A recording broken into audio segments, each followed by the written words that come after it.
Welcome to another episode of the Plant-Based Jan Adventure Series. I'm trying to find the coolest places on the planet while also living a healthy lifestyle on the road. For me, that's plant-based. Now that's an adventure.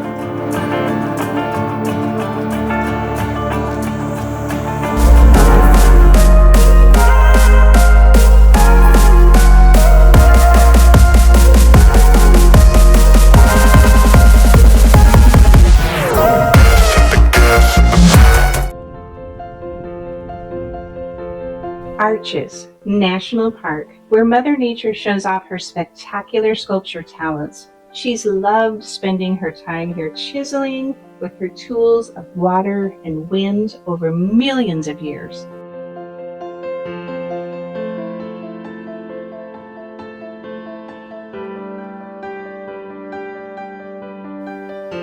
This relatively small area, as far as national parks go, of 76,000 acres, is Earth's museum with the largest concentration of natural arches in the world, over 2,000 of them, of every shape and size.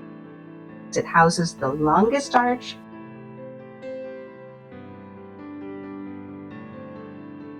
the tallest arch, a double arch,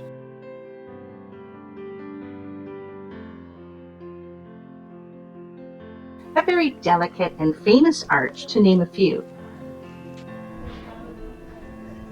This museum is constantly changing over human lifetimes.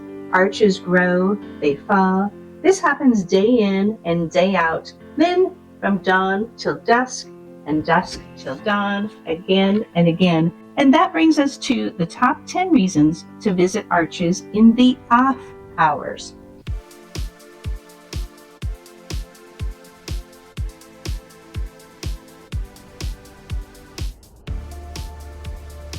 Today, there are more than 1.5 million visitors annually.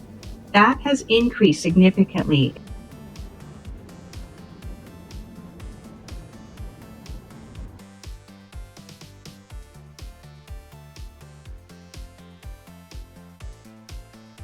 That's a lot of people to fit into a relatively small park as far as national parks go. It's 76,000 acres, just a bit over that.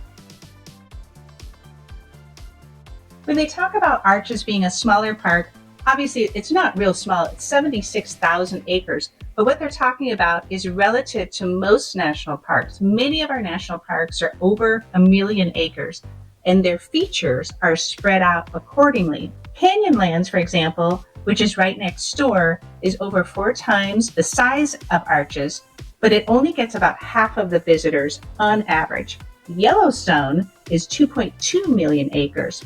So on that 76,000 acres, we've got a high density of these natural features in close proximity to 36 miles of nicely paved road.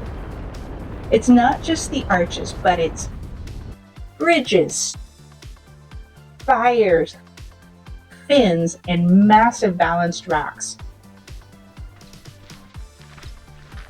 It's just 10 miles from the hoppin' little town of Moab with tons of character and amenities.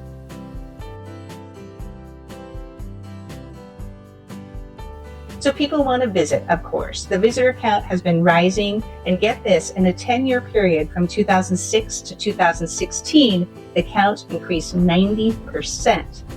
Yes, there were a few more parking spots added and some areas, but it's just not enough, and you can't really expand into the natural features of the park. So, timed entry was introduced. In 2023, if you enter between 7 a.m. and 4 p.m., you need a reservation. Or not. Let's go over those top 10 reasons why you might want to visit after hours.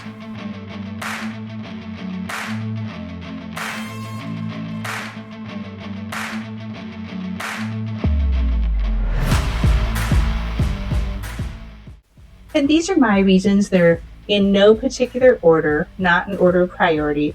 And I would love to hear any of your reasons, because I am sure that I missed a few. Reason number 10, the proximity. Moab, Utah is just a few miles away. It's an easy trip. Even if you're staying in outer Moab surrounding area, it's probably going to be less than 15 miles right to the front entrance of Arches. When you go in and out in a more casual way, say it's late afternoon, you get to savor maybe one hike. You want to just spend a lot of time casually walking, maybe slowly walking on one hike, and it's just not something that you have to hurry through. That's the kind of thing that you can do. You don't have to have FOMO. That's fear of missing out. Just go back in. Now, this requires a few days of staying there, so it really depends on your schedule, but it's something to consider. All the arches are so fragile, even though it may take them thousands of years to eventually destabilize, like what happened with Landscape Arch in 1991.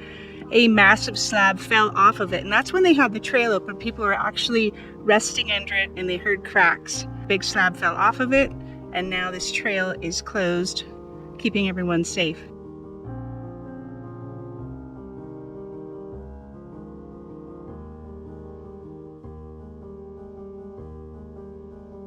Reason number 9, and this is a hot reason. What are the hottest reasons? The daytime temperatures in Moab, Utah, Arches National Park, and the surrounding areas can easily be in the 90s during the summer months. It can even hit triple digits. So it's something that you have to consider. As you can see, there's not a lot of shade unless you're standing under a towering arch or a spear or one of these places where you get a little cool area. But for the most part, even in the shoulder season, that direct sun during the prime daytime hours can get very hot. So if you're one of the cool people, you might want to consider after hours for that reason.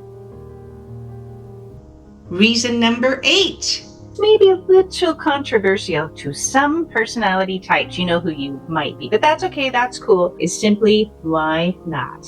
Why not visit after hours? If you can, if your schedule allows, of course. You're just helping out a little bit. You're taking pressure off of those peak hours. I figure if you're watching this video, you're probably one of the type of people that's into research, digging a little deeper to figure things out. What are the best way to do things? And in my opinion, everybody has to see Arches. So we've got to make it all work out. So you're helping all the people that have to go during peak regular hours. It's just one more person that can go. Reason number 7, and this is for all the photographers out there. You know this. So whether you're a professional photographer or an amateur, someone like myself, you see the difference in the light. The light can become magical and perfect in the after hours. In the afternoon, late afternoon, evening, certainly sunset or sunrise. It's just a stunning landscape to get the light and the shadows in different areas. So that would be reason number 7. The photography and the lighting is spectacular.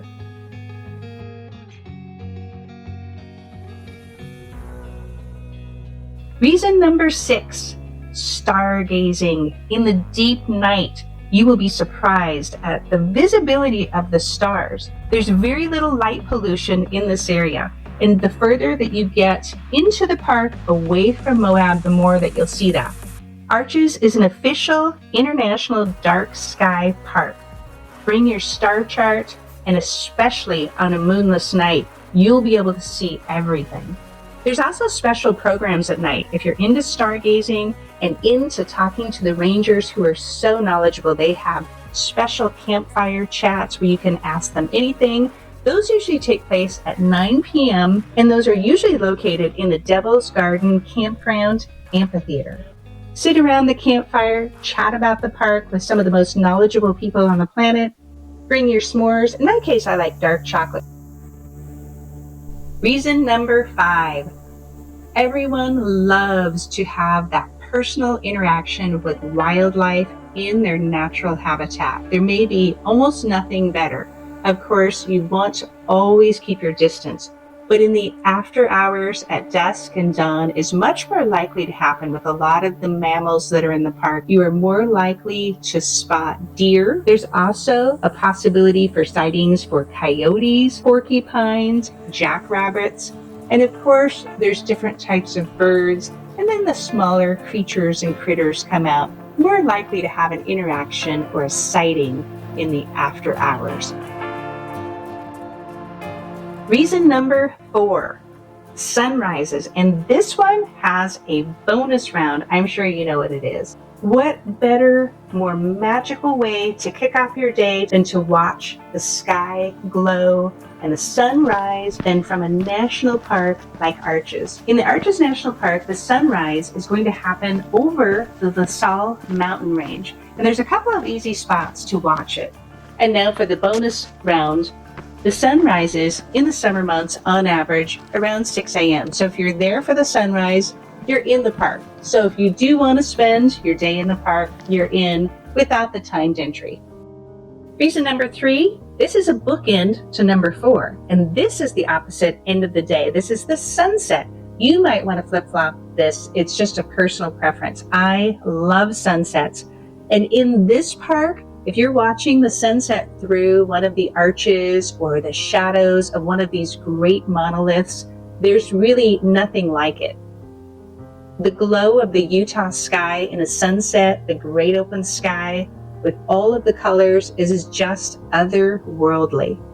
I'm going to take you on one of my favorite hikes of all time, which was seeing the sunset at Delicate Arch.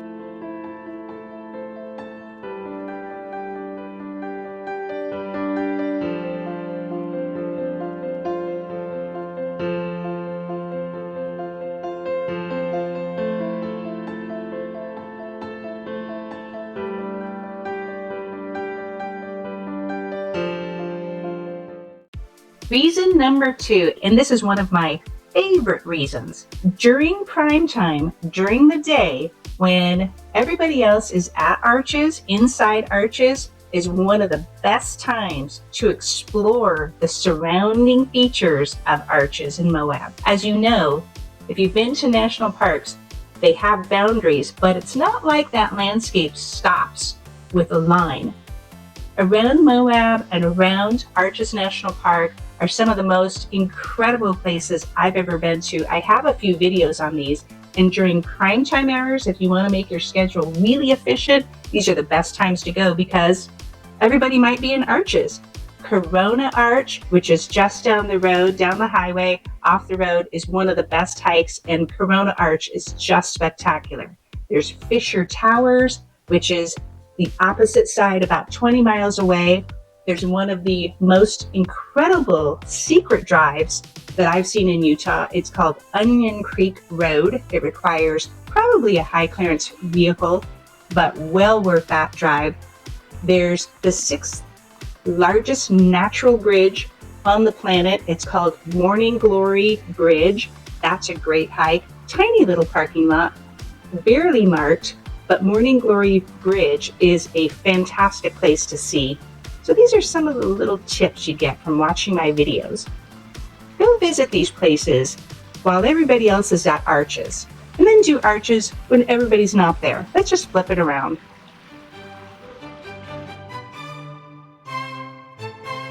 Reason number 1, you already know this. You're living in this modern world with all of the pressures, perceived problems, people, lots and lots going on. Sometimes we just need to change our viewpoint, change our environment, even if it's just for an hour or a day. And what better place to do it than walking down the path all by yourself, looking at the magnificence of this great planet and just being in solitude, alone with your thoughts.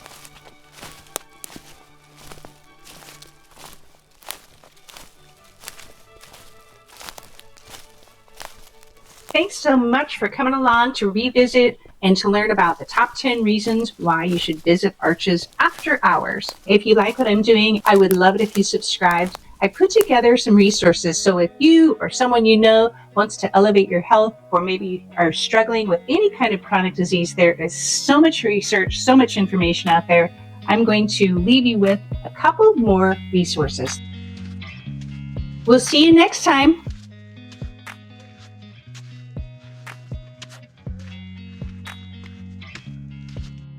We've arrived. There's one perspective. You can walk down there and get up closer, but you see the double O's right there. Double O Arch. There's a whole valley down here. All these different angles.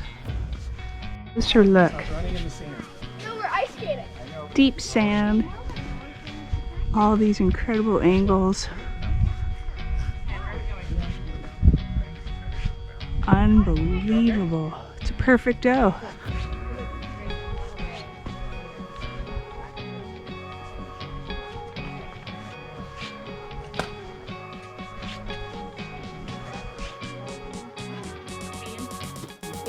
Right hand up here to push up. Yep.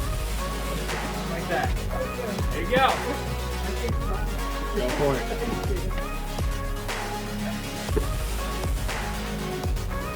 You're good. We're gonna get through the arch. Apparently if we go up here, where this guy sitting on the ledge is like the ultimate picture. I will do that. Okay, see? Gonna climb up here, and where he is the ultimate picture. Nice shot. They were right. You guys did good. Where are you from? Albuquerque, New Mexico. Oh, very good. Not too far. Not too far. Where are you from? Seattle. Seattle. Okay, that's a